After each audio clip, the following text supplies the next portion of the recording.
भवे वीण भक्ती, भक्ती वीण मुक्ती, बळे वीण शक्ती बोलू नये, कैसेनी दैवत प्रसन्न त्वरित, उगा राही निवांत शिणसी वाया, सायास करिसी प्रपंच दिननिसी, हरिसी न भजसी कौण्या गुणे, ज्ञानदेव म्हणे हरिजप करणे, तुटेल धरणे प्रपंचाचे, हरिमुखे म्हणा हरिमुखे म्हणा, पुण्याची गणना कोण करी. चौधरी परिवाराकडून चालू असणाऱ्या या प्रतिवार्षिक प्रवचनमालेच्या या वर्षीच्या द्वितीय सत्राला आपण आरंभ करतो आहोत. हरिपाठाच्या ज्ञानेश्वर महाराजांच्या हरिपाठाच्या चौथ्या अभंगाचा विचार आपण कालपासून सुरू केलेला आहे. आणि हा विचार करत असताना ज्ञानेश्वरीप्रमाणेच किंवा गीतेप्रमाणेच हरिपाठाच्या प्रत्येक अभंगामध्ये सुद्धा विचाराची एक कडी आहे असा विचार आपण थोडासा करून आलो. आणि कुठल्या विचारातून या अभंगामध्ये आपल्याला प्रवेश करता येतो त्याचा विचार करून भावेवीण भक्ती बोलू नये, भक्तिवीण मुक्ती बोलू नये, बळेवीण शक्ती बोलू नये अशी थोडीशी संगती लावून आपण भाव या शब्दाचा अर्थ प्रेम असा पाहिला होता.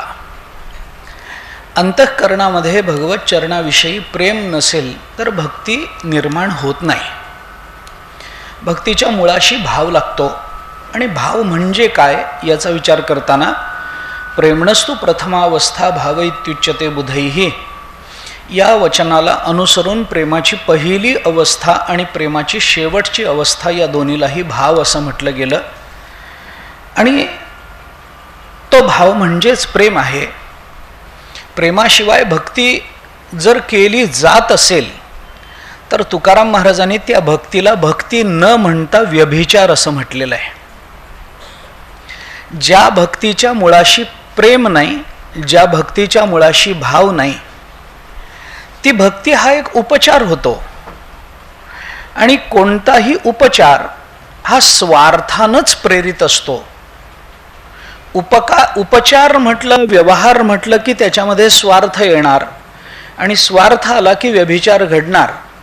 हा एक सामान्य नियम डोळ्यासमोर ठेवून तुकाराम महाराजांनी आपल्याला असं सांगितलं, देवापायी नाही भाव, भक्ती वरी वरी वाव, समर्पिला जीव नाही तो हा व्यभिचार. ज्यांच्या अंतःकरणामध्ये देवापायी भाव नाही पण तरीही भक्तीवरून दाखवणं किंवा दिसणं चालू असेल आणि तरीही भगवंताच्या चरणी ज्याने आपला जीव समर्पित केला नाही तोच व्यभिचार आहे. व्यभिचार म्हणजे काय असतं वगैरे याचा विचार करण्यात आत्ता तात्पर्य नाही. परंतु भक्तीच्या मुळाशी भावाची अपेक्षा आहे, प्रेमाची अपेक्षा आहे याचा विचार आपण थोडासा करून आलो. अनेक ठिकाणी आपल्याला असं दिसून येतं. 9वा अध्याय आपण पहा ज्ञानेश्वरीचा, त्यामध्ये भगवंतांनी स्वतःने अर्जुनाला सांगितलं की भक्तीची अभिव्यक्ती कोणत्या रूपामध्ये होते याच्याशी मला कर्तव्य नाही, पण जी काही क्रिया घडते, जे काही आचरण घडतं त्या आचरणाच्या मुळाशी भक्ती असली पाहिजे हे सांगताना भगवंतांनी सुप्रसिद्ध श्लोकामध्ये सांगितलं, पत्रम पुष्पम फलम तोयम यो मे भक्त्या प्रयच्छती.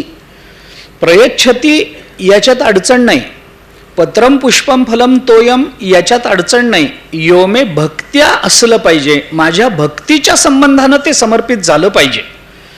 आणि ते समर्पित होणं याच्या मागे भक्ती असते. त्याच्या खालची जर ज्ञानेश्वर महाराजांची व्याख्या आपण पाहिली किंवा इतर टीका जर आपण पाहिल्या तर एका टीकाकाराने त्या संबंधामध्ये विचार करताना असं म्हटलंय की पत्रम पुष्पम फलम तोयम म्हणजे पान, फूल, फळ आणि पाणी यांच्यापैकी मला काही दिलं तरी चालतं, पण ते भक्तीनं दिलेलं असलं पाहिजे.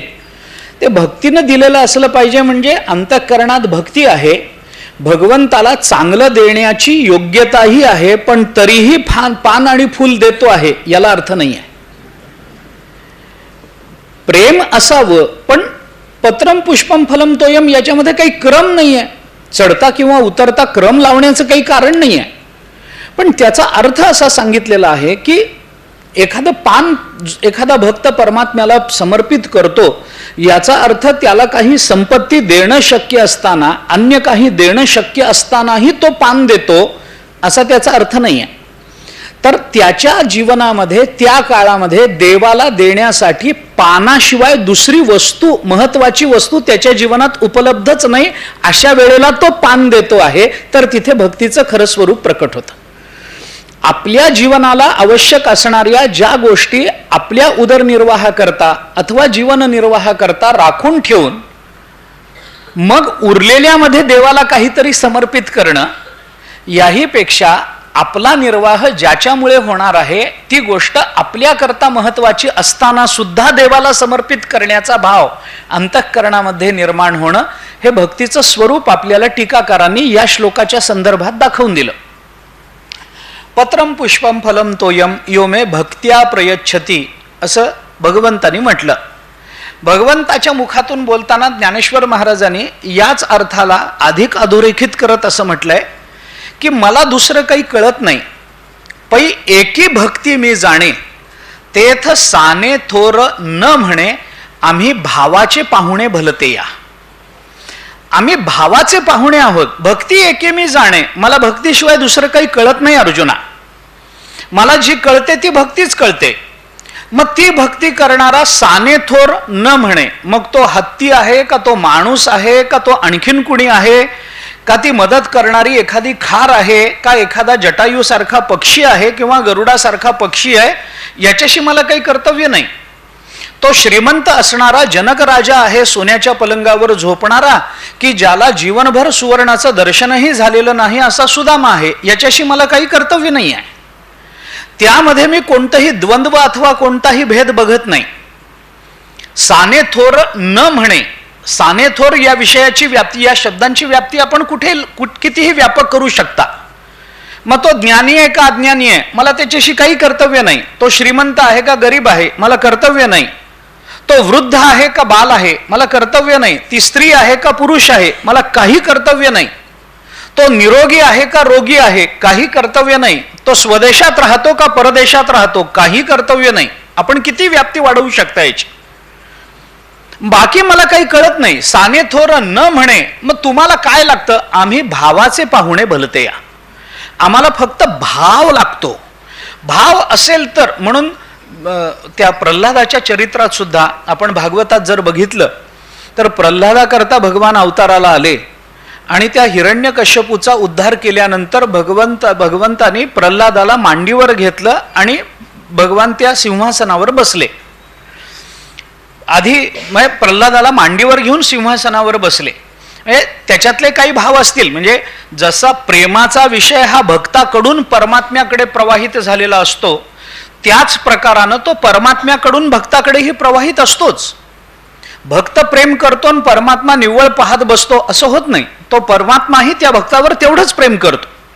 म्हणून ज्या सिंहासनावर आत्तापर्यंत हिरण्यकश्यपू बसला होता, जो पापी होता, जो अनाचारी होता, अशा हिरण्यकश्यपूने ज्या सिंहासनावर बसून ज्या सिंहासनाला अपवित्र केलेलं आहे, त्या सिंहासनावर पहिल्या प्रथम माझ्या भक्ताला मी बसवणार नाही, आधी मी बसतो आणि माझ्या मांडीचं सिंहासन करून मग त्याला सिंहासनावर अधिष्ठित करतो. या विचारानं भगवान आधी त्या सिंहासनावर बसले, प्रल्हादाला मांडीवर घेतलं आणि मांडीवर घेतल्यानंतर प्रल्हादाला असं विचारलं की प्रल्हादा, मी तुझ्याकरता अवताराला आलो, हा माझा अवतार तुझ्याकरता झाला, तर आता मी तुझ्या करता आलेलो आहे आणि माझं काम जर आता झालेलं आहे आणि मला इथून जर परत स्वस्थानी जायचं आहे, तर जाण्यापूर्वी मी तुला असं विचारतो की तुला काही हवं असेल तर मागून घे.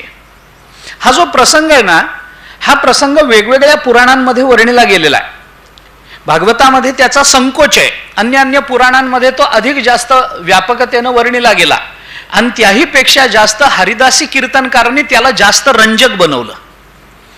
त्याने भगवंताने विचारलं, प्रल्हादा तुला काय हवं तर मागून घे. प्रल्हाद म्हणाले, मला काही नको, मला तुमच्याकडून काही मागायचं नाही आहे. भगवंतानी सांगितलं, मागायचं नाही हे बरोबर आहे, पण तरीही कुठेतरी सुप्त इच्छा काही असतात. तू अजून लहान आहेस, आत्ता राज्यावर बसणार आहेस, तुझ्या मनात काहीतरी इच्छा असेल तर मागून घे. प्रल्हादांनी सांगितलं नाही. अडचण अशी आहे देवा, प्रल्हाद म्हणतात तुम्ही भेटावं आणि अंतःकरणात इच्छा उरावी, या दोन गोष्टी अत्यंत विरोधी आहेत. देव भेटावा आणि इच्छा राहावी असं जर होतच असेल, एकतर देव खोटा असेल नाही तर इच्छा खोटी असेल. खोटा देव भेटला तर इच्छा राहते, पण खरा देव, कारण अर्जुनाच्या मुखामध्ये सुद्धा असंच वचन आहे किंवा भगवंताच्याच मुखात आहे. 18वा अध्याय बघा आपण, जेव्हा अर्जुनाने हे सगळं सांगितलं देवाला आणि भगवंताने शेवटी अगदी शेवटी ज्ञानेश्वर महाराज भगवंताच्या मुखातून बोलताना असं म्हणतात, मी विश्वेश्वर भेटे आणि जीवग्रंथी न तुटे, हे बोल नको ओखटे कानी लाव. देव भेटावा आणि जीवदशा संपू नये असं कसं होईल? देव भेटावा आणि इच्छा तशाच जिवंत राहाव्यात असं कसं होईल? असं होणार नाही. त्याकरता म्हणून तू भेटावास,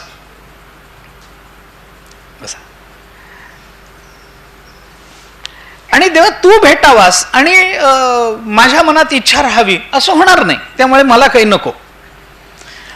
तरीही भगवंताने आग्रह धरला की नाही, तुला नको असेल पण माझ्या इच्छेकरता मला बरं वाटावं, जाता जाता मी तुला काहीतरी देऊन गेलो याचं समाधान या अवतारातलं मला मिळावं म्हणून माग.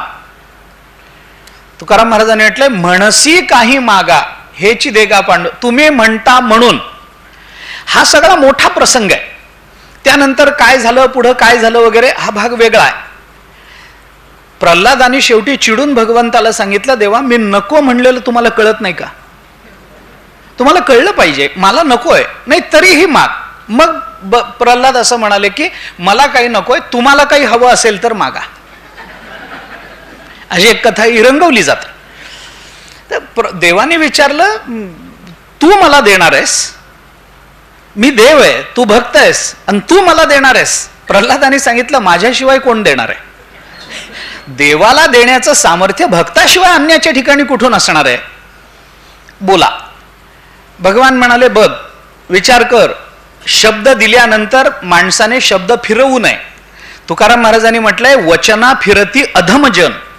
जे वचन देऊन नंतर शब्द फिरवतात त्यांना तुकाराम महाराजांनी अधम असा शब्द वापरला. आणि अधम शब्दाचा अर्थ फार वेगळा आहे, तो विषय स्वतंत्र. बघ प्रल्हादा, पुन्हा शब्द फिरवणार नाहीस? प्रल्हादाने सांगितलं, नाही फिरवणार. एकदा शब्द दिला, तुमचा भक्त आहे, निवडून आलेला मंत्री नाही आहे. दिला शब्द दिला. विचारतो वचना आधी, माणसाने वचन देण्याच्या पूर्वी विचार करावा. ठीक आहे, काय हवं? मग भगवंताने सांगितलं, मग माझं मागणं ऐक. काय मागणं?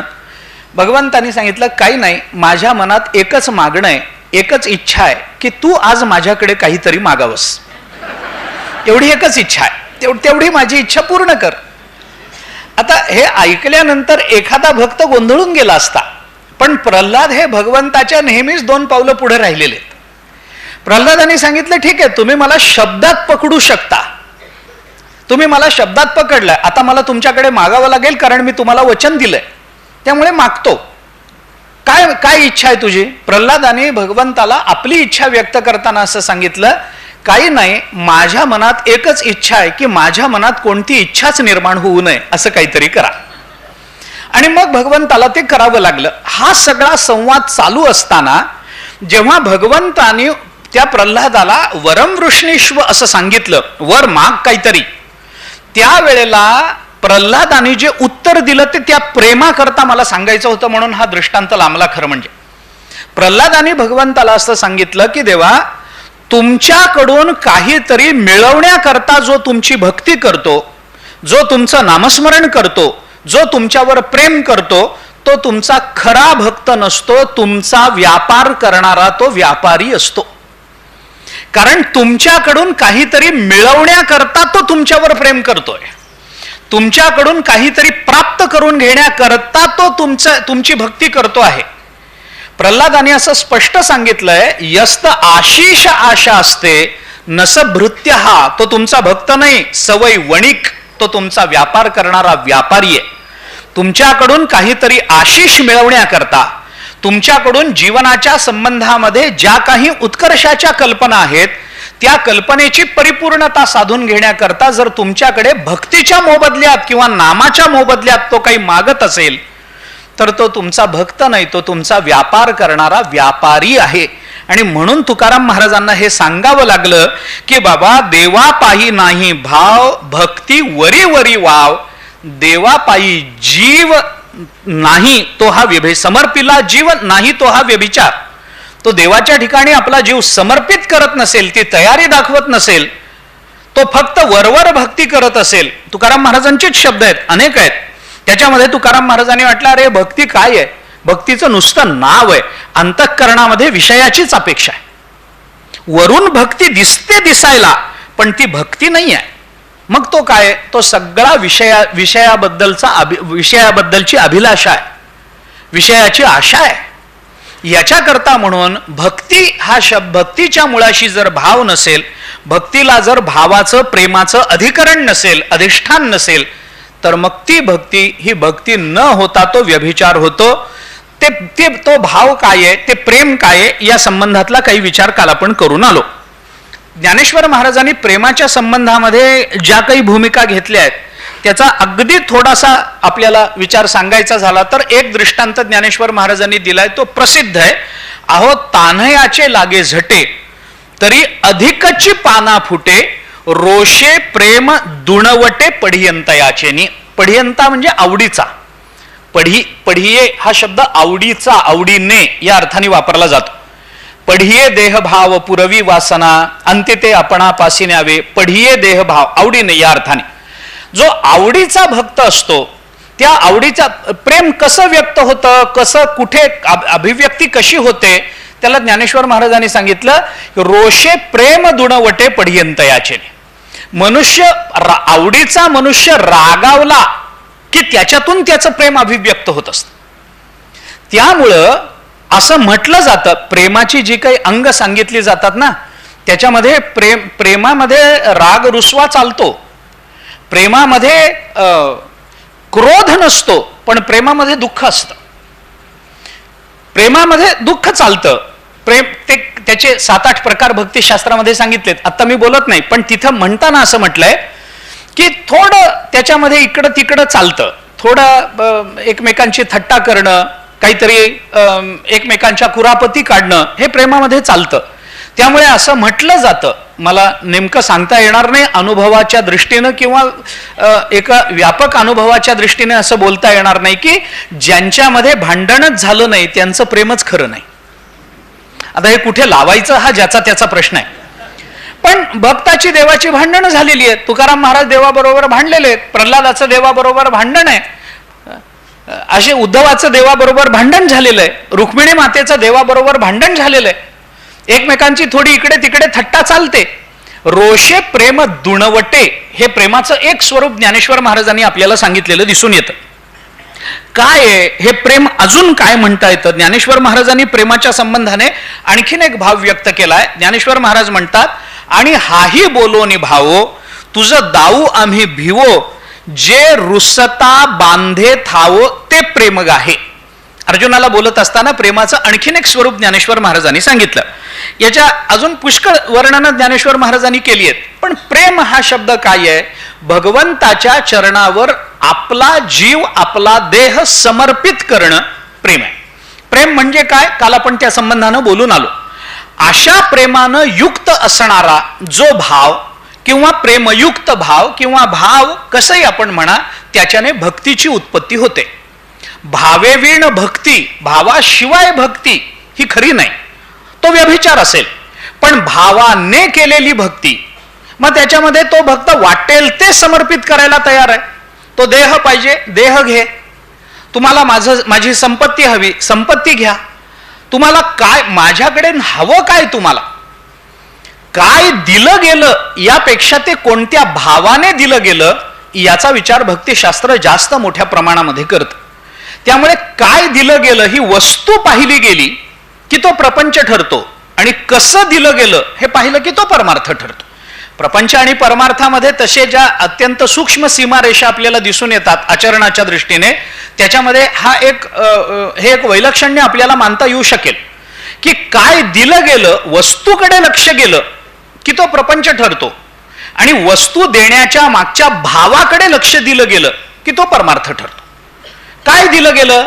मग ते मुठभर पोहे आहेत का ते भाजीचं पान आहे का ते जनक राजाने दिल्याप्रमाणे सगळं सोन्याचं नगर देणं आहे का आणखीन काही देणं आहे, हा विषय महत्वाचा नाही आहे. ते कसं दिलं गेलं, मुठभर पोहे पण ते कसे दिले गेले याचं नामदेवरायांचं वर्णन आहे. नामदेवरायांचा अभंग आहे, जंबू या द्वीपा माझी एक पंढरपूर गाव, धर्माचे नगर देखा विठो पाटील त्याचे नाव, चला जाऊ तया ठाया काही प्रेम मागाया, असं नामदेवरायांनी म्हणलंय. आणि त्याच्यामध्ये बोलताना नामदेवरायांनी हे सांगितलंय, ज्यासी नाही पंख पाय तेने करावे ते काय, शुद्ध भाव घेऊन या पंढरपुरासी जाय, इच्छिले फल देतो त्यासी नवलाव काय. काय आश्चर्य आहे त्याच्यामध्ये. याला काही उदाहरण आहे का? आहे ना. काय उदाहरण? नामदेवरायांनी उदाहरण दिलं, सुदामा ब्राह्मण दुःखे दरिद्रे पिढीला, मुष्टी पोहे घेऊन या त्याचे भेटी लागी गेला, शुद्ध भाव देखोन या गाव सोनियाचा दिला. मुठभर पोह्यामध्ये सोन्याचं नगर मिळणं कोणत्याही जगामध्ये कुणाकडूनही अद्याप असं घडलं. द्यायचं काय तर मुठभर पोहे आणि त्याच्या मोबदल्यात मिळवायचं काय तर सोन्याचं नगर. कुठल्या बँकेत एवढा इंटरेस्ट मिळतो? कोण असं करू शकतं? मग हे सोन्याचं नगर आणि मुठभर पोहे यांची तुलना नाही आहे. सोन्याचं नगर आणि मुठभर पोहे देण्याच्या मागचा भाव यांचे आपल्याला तुलना करावी लागणार. पोह्याची आणि सोन्याची तुलना नाही आहे. त्याच्यामध्ये सोनं केव्हाही उजवं ठरेल. पोहे काय बरं, ते पोहे काय तिने फार तिखट मीठ लावून दिलेत, त्याला काही तेल तूप टाकलंय, त्याला काही फार चांगलं काही फोडणी गिडणी घातली आहे, त्याला काही हिंग वगैरे घालून चवदार बनवलंय, असंही नाही आहे. ती जी सुशिला होती सुदामदेवांची पत्नी, सुदामदेव मित्राला भेटायला जाणार असं म्हणल्यानंतर बरोबर काहीतरी दिलं पाहिजे या भावनेने शेजारणीकडून उसने आणून ते पोहे तिने दिलेत. रिक्त पाणीर्न पश्येत राजानम देवतांगुरो वगैरे सारखे जे नियम आहेत ना, या नियमाला अनुसरून त्या बिचारीने असं मित्राला भेटायला चाललाय, रिक्त हस्त कसे जाणार? तुम्हाला तो मित्र आहे, जगताचा अधिपती आहे, परमात्मा आहे, रिकाम्या हाताने जाऊ नका, काहीतरी घेऊन जा. काय घेऊन जाऊ? काही नाहीच आहे. मग ती शेजारणीकडे गेली. शेजारीण पोहे पाखडत बसली होती. मग आम्हाला काहीतरी द्या असं सांगितल्यानंतर त्या शेजारणीने चिडून पोहे पाखडताना पोह्यावर आलेला जो कोंडा असतो तो कोंडा मुठभर उचलला आणि तिच्या पदरात टाकला. तेवढाच तिने जसाच्या तसा बांधून दिला आणि भगवंताकडे तेवढंच ते घेऊन गेले आणि त्याच्या मोबदल्यामध्ये भगवंतानी सोन्याचं नगर दिलं. मुद्दा इतकाच आहे की सुदामदेवाऐवजी आपण जर भगवंताला चिवडा करून दिला असता तर सोन्याचं नगर मिळालं असतं काय? भगवंताला आपण पोतभर पोहे नेऊन दिले, चांगले करून दिले, तळून बिळून शेंगादाणे टाकून त्याला जे जे काही उत्तमातलं उत्तम बनवता येतं तसे बनवून दिले, तर सोन्याचं नगर मिळतं का? म्हणून तुलना सोन्याचं नगर आणि पोहे यांची नाही आहे. तुलना ही आहे की भगवंताचं दातृत्व आणि सुदामदेवाचा भाव. तुलना इथे होते आणि या तुलनेमध्ये भगवंताच्या दातृत्वापेक्षा सुदामदेवाचा भाव अधिक जास्त वजनदार ठरतो, उजवा ठरतो. त्यामुळे ते प्रेम, तो भाव अंतःकरणामध्ये असेल तरच ती भक्ती निर्माण होते, असं जे ज्ञानेश्वर महाराज म्हणतात. तिथे भाव शब्दाचा अर्थ आपल्याला प्रेम असा करावा लागतो. काल आपण बोलून आलो. आता या प्रेमातून जी भक्ती निर्माण होते ती भक्ती कोणती आहे? कारण भक्ती अनेक प्रकारांनी व्यक्त होते. ज्ञानेश्वर महाराजांनी ज्ञानेश्वरीच्या सुरुवातीला असं म्हटलंय की भक्ती नाही असा जीव नाही. जीव म्हणजे मनुष्य नाही. मनुष्य जात सकळ स्वभावताचं भजनशीळ झाले असं ती केवळ माझ्या चिठाई, हे भगवंताचे शब्द आहेत ज्ञानेश्वरीतले. सकळ मनुष्य जात सकळ स्वभावताच भजनशीळ. माणसाच्या अंतःकरणामध्ये भक्ती असतेच आहे, समर्पणाचा भाव असतोच आहे. वैकुंठवासी गुरुवर्य सोनोपंत मामा दांडेकर मामा असं म्हणायचे की माणसाच्या अंतःकरणात भक्ती समर्पणाचा भाव असतोच, फक्त ते समर्पण कुठे करायचं हे त्याला कळत नसतं. म्हणजे देवळातल्या देवाच्या समोर का घरातल्या देवीच्या समोर हे त्याला कळत नाही असं ते म्हणायचे. पण घालीन लोटांगण वंदिन चरण, कुठे ना कुठेतरी त्याला करणं आहे, कुठे ना कुठेतरी त्याला समर्पण आहे, कुठे ना कुठेतरी त्याला प्रेम व्यक्त करावं वाटणं आहे. व्यक्त करावंसं नाही वाटलं तरी प्रेमाचा भाव तरी अंतःकरणामध्ये आहे, अस्तित्व तरी अंतःकरणामध्ये आहे. कुणावरही प्रेम न करणारा मनुष्य हा या जगात जगू शकत नाही किंवा तो मनुष्यच नाही. कुत्री मांजरे सुद्धा प्रेम करतात. कोण जीव असा आहे की ज्याला प्रेम लावलं आणि त्यांनी प्रेम नाही केलं? असतंच. म्हणजे तो प्रेमाचा जो भाव आहे किंवा जी ती भावना आहे ती प्रत्येक जीवाच्या अंतःकरणामध्ये आहेच आहे. हा, त्याला कालाचं परिमाण असेल, त्याला देशाचं परिमाण असेल, त्याला व्यक्ती परिच्छिन्नता असेल, मी नाकारत नाहीये, पण त्याचा भावच नाहीये असं आपल्याला म्हणता येणार नाही. त्यामुळे भक्ती आहे, पण भावाने निर्माण होणारी भक्ती कोणती? आज इथे मी जर भारत माता की असं म्हणालो तर जय म्हणणारे आपण सगळे आहोतच ना. आम्हाला काही देशाविषयी भक्ती नाहीये का? प्रेम नाहीये का? आहेच आहे. देवाविषयी प्रेम नाहीये का? आहेच आहे. कुटुंबाविषयी नाहीये का? आहे. आमच्या गाडीवर प्रेम नाहीये का? आहे. ते नवीन गाडी घेतल्याबरोबर त्याला जर कुठे असं काही त्याचा रंगबिंग उडाला तर ते भयंकर चिडतात. ते मालक जे असतात त्यांना भयंकर राग येतो.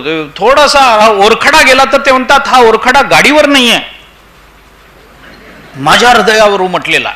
किती प्रेम आहे? आहेच आहे. नाकारत कोणीच नाहीये. भावातून निर्माण होणारी भक्ती, या भक्तीचं स्वरूप काय आहे? भावेवीण भक्ती, याच्यातलं भावाचं स्वरूप कळालं. पण अशा प्रेमातून, अशा निर्व्याज प्रेमातून, शुद्ध प्रेमातून जी भक्ती निर्माण होते त्या भक्तीचं स्वरूपही शुद्ध असलं पाहिजे ना. शुद्ध भक्तीतून, शुद्ध भावातून अशुद्ध भक्ती निर्माण झाली असं उदाहरण जगाच्या पाठीवर सापडणार नाही. हा, शुद्ध भावातून कदाचित अशुद्ध क्रिया घडली असेल, हे मी नाकारत नाही. क्रिया घडली असेल, कारण मगाशी म्हटल्याप्रमाणे क्रिया कशी घडते, अभिव्यक्ती क्रियेची कशी होते. ज्ञानेश्वर महाराजांनी दिलेलं उदाहरण आपण पहा. एखादी आई आपला मूल अभ्यास करत नसेल तर त्याला मारते. आता मारणं हे त्याच्या मागे तिच्या अंतःकरणात या मुलाविषयी क्रोध आहे असं कोण म्हणेल? क्रोध निर्माण झाला, पण क्रोधाचं अधिकरण काय आहे? प्रेम हेच आहे ना. यांनी शिकावं, यांनी शहाणं व्हावं, यांनी पुढे व्हावं, याचा उत्कर्ष व्हावा, याच्याकडे गुणसंपदा यावी, लोकांनी याचं कौतुक करावं, हा वर्गामध्ये पहिल्या क्रमांकानं उत्तीर्ण व्हावा, याला चांगली नोकरी मिळावी म्हणजे चांगली बायको मिळेल वगैरे, हे सगळं तिच्या मनात असतंच ना. नसेल का?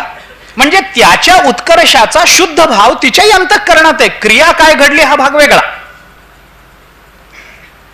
आणि म्हणून शुद्ध भावातून, शुद्ध प्रेमातून ज्या भक्तीचं अवतरण होतं, शुद्ध भावनेतून किंवा शुद्ध प्रेमातून जी भक्ती निर्माण होते असं ज्ञानेश्वर महाराज म्हणतात, त्या भक्तीचं स्वरूप काय? जर तो भाव, जर ते प्रेम अशा पद्धतीचं असेल, निरपेक्ष स्वरूपाचं असेल, त्याच्यामध्ये सापेक्षता नसेल, त्याच्यामध्ये कोणतीही आसक्ती नसेल, असं अनासक्त प्रेम भागवतांनी म्हटल्याप्रमाणे जर निर्माण होत असेल तर त्या प्रेमातून निर्माण होणारी भक्ती सुद्धा त्याच स्वरूपाची असते. मग ही भक्ती कशी आहे? या भक्तीचं आलंबन काय आहे? या भक्तीला कोणता विषय दिला गेला? म्हणून या भक्तीच्या व्याख्या आपण पहा. अनेक ठिकाणी भक्तीच्या व्याख्या, नारद पंचरात्रात भक्तीची व्याख्या आली आहे, भक्ती कशी केली जाते, भक्तीचं स्वरूप काय आहे वगैरे वगैरे पुष्कळ ठिकाणी आल्या. भक्तिरसामृत सिंधुकारांनी भक्तीच्या 2-3 व्याख्या आपल्या समोर मांडल्या आहेत. मधुसूदन सरस्वतींनी एक व्याख्या मांडली, भक्ती म्हणजे काय वगैरे वगैरे पुष्कळ विचार आला. तुकाराम महाराजांनी अनेक भक्तीच्या व्याख्या केलेल्या आपल्याला दिसून येतात. काय आहे ही भक्ती? कोणती भक्ती? अनन्य ममता विष्णव ममता प्रेम संगता भक्ती इत्युच्यते भीष्म प्रल्हाद उद्धव नारदैही, असं एक वचन भक्तिरसामृत सिंधुकारांनी दिलंय. अनन्य ममता विष्णू ममता प्रेम संगता, तिथेही प्रेमाचाच विचार. भक्ती इति उच्यते, कोण उच्यते? भीष्म प्रल्हाद उद्धव नारदैही, या चौघांचंही प्रमाण देऊन सांगितलं. यांनी याला भक्ती म्हटलंय. जिथं अनन्य ममता असते, ज्या कारण काय होतं, ममता माणसाच्या अंतःकरणामध्ये ज्या वेळेला परमात्म भिन्न विषयाला धरून निर्माण होते त्यावेळेला ममत्व हा दोष मानला जातो. आपण विचार करा, परमात्मा सोडून, भगवंताचे चरण सोडून अन्य विषयाच्या संबंधानं निर्माण होणारं ममत्व हा कार्याध्यास मानला गेला, अध्यास मानला गेला वेदांतामध्ये. अहंकार आणि ममता, अहंकार हा कारणाध्यास आहे आणि त्या अहंकारामुळे निर्माण होणारं ममत्व हे कार्याध्यास म्हणून गणलं गेलं. अध्यास म्हणजे खोटेपणा आहे. कारण तो परमात्म्याला सोडून निर्माण झालेलं ते ममत्व आहे. म्हणून ज्ञानेश्वर महाराजांनी वर्णन केलंय ना की एखादे वडील आहेत, मुलीला जन्म देतात. आपणची विहुनी दुरिता की न मम म्हणे पिता, तो सुटे की प्रतिग्रहिता जावई शिरके, असं उदाहरण ज्ञानेश्वर महाराजांनी दिले. आपणची विहुनी दुहिता मुलगी, आपल्या मुलीला तो जन्म देतो, मोठं करतो, वाढवतो, लग्नाला योग्य झाली की तिच्याकरता वरसंशोधन करतो. एखादा चांगला मुलगा शोधून आणतो किंवा तिने आणलेल्या मुलाला हो म्हणतो, जे काही असेल. दिवस सगळेच आहेत, मला सगळंच बोलावं लागतं. तो हो म्हणतो, मग लग्न ठरतं आणि लग्नामध्ये कन्यादान नावाचा एक विधी येतो जो फार महत्वाचा आहे. आणि त्या कन्यादानाचा संकल्प काही फार मोठा नाही, 1-2 ओळीचा संकल्प आहे, काही फार मोठा कन्यादानाचा नाही आहे त्याच्यामध्ये, काही नाही. त्याच्यामध्ये तो संकल्पामध्ये तो एवढंच म्हणतो आहे, तो वधू पिता, मुलीचे वडील एवढंच म्हणतायत की ही माझी लक्ष्मी स्वरूप असणारी कन्या मी या विष्णू स्वरूप असणाऱ्या वराला प्रदान करतो आहे. बस संपलं. आता ही माझी राहिलेली नाही, हेच ज्ञानेश्वर महाराजांनी पकडले. न मम म्हणे पिता, आता न मम, ही माझी नाही, न मम म्हणे पिता. ते वडील म्हणतात आता ही माझी नाही, तो सुटे. ते न मम म्हणून त्यांनी ममत्व काढून घेतलं की ते सुटतात. आणि आता ही माझी नाही, मी ही तुला देतो असं म्हणल्यानंतर हो ही माझी झाली असं म्हणणारा अडकून पडतो. बरं, तो एका जन्मात अडकत नाही, 7 जन्मात अडकतो. आणि नुसत्या 7 जन्मात अडकत नाही, प्रत्येक ज्येष्ठ पौर्णिमेला वडाच्या भोवती फिरून वडापाव म्हणावंच लागतं. मग वडापाव म्हणजे वडा तू मला पाव आणि जन्मोजनी हाच नवरा दे, असं या अर्थाने ते म्हणतातच. पुन्हा पुन्हा त्याचं ते चालूच आहे नूतनीकरण. म्हणून तो सुटे की प्रतिग्रहिता, घेणारा, स्वीकारणारा जावई तो त्याच्यामध्ये अडकून पडतो. न मम, ही जे ममत्व हे परमात्मा भिन्न वस्तूच्या संबंधानं निर्माण झालं ना, ते आपल्याला अडकवणार. योग वसिष्ठामध्ये एक फार सुंदर मोठी कथा आहे, सांगायची नाहीये, पण त्या प्रकरणामध्ये वसिष्ठ महामुनींनी रामचंद्र प्रभूंना जे त्याचं सार सांगितलंय ना, ते फार सुंदर आहे. ते असं म्हणतात, द्व्यक्षरस्तु भवेन मृत्यू त्र्यक्षरम ब्रह्म शाश्वतम, ममेतीच भवेन मृत्यू न मम इतीच शाश्वतम. त्यानंतर 2 अक्षर म्हणजे मरण आणि 3 अक्षर म्हणजे ब्रह्मस्वरूपता. मम ही माझं म्हणलं की मरण आहे आणि न मम म्हणलं की मोक्ष आहे. इतकं सोपं आहे. माझं हे ममत्व निर्माण झालं ना, झालं चांगलं का वाईट, परमात्मा भिन्न पदार्थावर निर्माण झालं असेल तर वाईट, तो दोष होतो, तो अध्यास ठरतो, जो जीवाला बंधनकारक मानला गेला. पण हेच ममत्व जर भगवंताच्या संबंधाने निर्माण झालं तर मग मात्र परमात्मा आपल्यावर कृपा करतो, तो भक्त सिद्ध होतो, ती भक्ती सिद्ध होते. अनन्य ममता विष्णू ममता प्रेम संगता भक्ती इत्युच्यते भीष्म प्रल्हाद उद्धव नारद.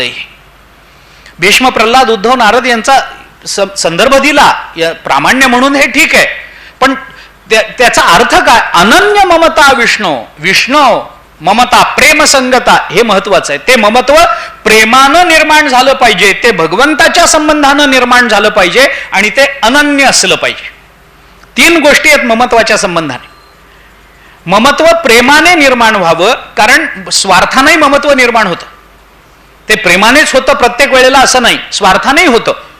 एखादा मनुष्य आपल्या कामाचा असेल तरच आपण त्याला घरामध्ये मान देतो ना, या बसा, तुम्ही आलात, बरं वाटलं. हे कुठपर्यंत आहे? काम चालू असेपर्यंत. तुकाराम महाराजांनी म्हटलंय, धनवंता लागी सर्व मान्यता आहे जगी, जव मोठा चाले धंदा तव बहीण म्हणे दादा. याच्यापेक्षा अजून काय स्पष्ट बोलावं? सदा शृंगार भूषणे कांता लवी बहुमाने, तुका म्हणे धन भाग्य अशाश्वत जाण. की किती सरळ का आपल्या एखाद्या व्यक्तीबद्दल आपल्याला अचानक प्रेम निर्माण होतं, कारण ती व्यक्ती कामाची असते. ते काम संपल्यानंतर ते तसंच राहतं का, याचं कधीतरी सिंहावलोकन केलं पाहिजे, कधीतरी मागे वळून बघितलं पाहिजे. राहत नाही. म्हणून आपल्याकडे म्हण आली, कामापुरता मामा असतो, तो तेवढ्यापुरताच मामा, पुन्हा काम संपलं. प्रेमानं ममतेमध्ये 3 गोष्टी असाव्यात तर ती ममता भक्ती ठरते. ते ममता प्रेमाने निर्माण झाली पाहिजे. 1, ती ममता भगवत संबंधानं निर्माण झाली पाहिजे. 2, आणि ती ममता अनन्य असली पाहिजे. 3, तर त्याला भक्ती असं म्हटलं जातं. अनन्य ममता विष्णू ममता प्रेम संगता भक्ती इति उच्यते. कोण उच्चते? भीष्म प्रल्हाद उद्धव नारद ते उच्चते. ते सगळे त्याला भक्ती असं म्हणतात. ठीक आहे. 3 गोष्टी भक्तीमध्ये असल्या पाहिजेत तर ती भक्ती. अनन्यता असली पाहिजे. अन्याश्रयाणाम त्यागो अनन्यता. नारद भक्ती सूत्रामध्ये अनन्यतेचं लक्षण आलं. अनन्यता म्हणजे काय? अन्य आश्रयाचा त्याग करून एकाचाच स्वीकार करणं, याला अनन्यता असं म्हणतात. मोठा विस्तार आहे त्याचा. मनुष्य कुणाकुणाचा आश्रय करेल, मग तो जडाचा आश्रय कसा करेल, जीवाचा आश्रय कसा करेल, धर्माचा आश्रय कसा करेल, गुणांचा आश्रय कसा, वगैरे वगैरे वगैरे वगैरे, ते सगळे लांबवण्याचे मुद्दे. माझ्याकडे दुसरा स्वतंत्र मुद्दा आहे म्हणून लांबवत नाही. कशा अनन्यता म्हणजे काय? अन्य आश्रयाचा त्याग म्हणजे अनन्यता. अन्याश्रयाणाम त्यागो अनन्यता. अनन्यते आपण आपल्याला गीतेतला श्लोक माहिती आहे. अनन्याश्चिंतयन्तो माम ये जनाः पर्युपासते तेषां नित्याभियुक्तानां योगक्षेमं वहाम्यहम्. त्याच्यामध्ये अनन्यतेवर भगवंतांनी जोर दिलाय. जे अनन्य नसतात त्यांचा योगक्षेमम ददाम्यहम होईल, तिथे वहाम्यम होणार नाही. पण अनन्य झाला तर वहाम्यम. अहम ददामी अहम वहामी, याच्यामध्ये अंतर आहे ना. भगवंताच्या अंतःकरणामध्ये आपल्याबद्दल किती प्रेम आहे यावरून क्रियापद बदलून घ्या. सरळ आहे. ददामी वहामी काही करता येईल, पण अनन्यता असली पाहिजे. अनन्यता म्हणजे काय? वाटेल ते झालं तरी त्या आश्रयाविना दुसऱ्या आश्रयाचा स्वीकार न करणं. एकनाथ महाराजांची आजोबा भानुदास महाराज, त्यांचा एक अभंग आहे. जरी हे आकाश वर पडू पाहे, ब्रह्मगोळ बंगा जाये, वडवा नळ त्रिभुवन खाये, परी मी तुझीच वास पाहे गा विठोबा, न करी आणि कांचा पांगिला. वाटेल ते होईल माझ्या जीवनामध्ये, पण दुसऱ्याचा स्वीकार नाही, दुसऱ्याचं चिंतन नाही, दुसऱ्याचा आश्रय नाही, दुसऱ्याची शरणागती नाही. तुम्ही मारुतीरायांना कितीही मोठी आमिष दाखवा, त्यांच्या मुखातून राम सोडून दुसरं नाव येणार नाही. आणि तुम्ही राधेला कितीही मोठी आमिष दाखवा, तिच्या मुखातून कृष्ण सोडून दुसरं नाव येणार नाही. अनन्यता म्हणतात त्याला. अन्याचा आश्रय न करणं. त्या अन्यामध्ये काय येतं? भूमिका वेगळी. त्या अनन्यतेच्या संबंधामध्ये गोकुळात एक कथा सांगितली जाते. गोकुळ जे गाव आहे ना, त्या गोकुळाच्या बाहेर एक परिक्रमा आहेत, अनेक परिक्रमा आहेत. 84 कोशी परिक्रमा एक आहे, 14 कोशी परिक्रमा एक आहे, ते परिक्रमा आहेत त्याच्या. आपण पंढरपूरला आलो तर नगर प्रदक्षिणा करतो ना, तसे क्षेत्राला प्रदक्षिणा असतात. ते एका संप्रदायाचे आचार्य आपल्या शिष्यगणांना घेऊन त्या परिक्रमेकरता बाहेर पडले. गोकुळात बाहेर पडता पडता त्या दिवशी उशीर झाला. कुठे मुक्काम करायचा? गोकुळाच्या बाहेरच मुक्काम करू म्हणून गोकुळाच्या वेशीच्या बाहेर त्यांनी आपले तंबू वगैरे उभे केले आणि तिथे मुक्काम केला.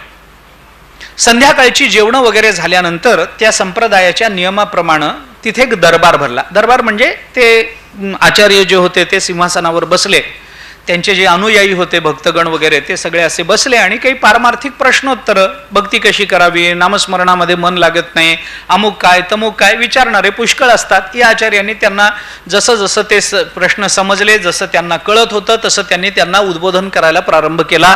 त्याच्याकरता दिवे वगैरे लावलेले, अशा प्रकाशाची व्यवस्था केली आणि त्यांचं ते सगळं चालू होते प्रश्नोत्तर. संध्याकाळची वेळ.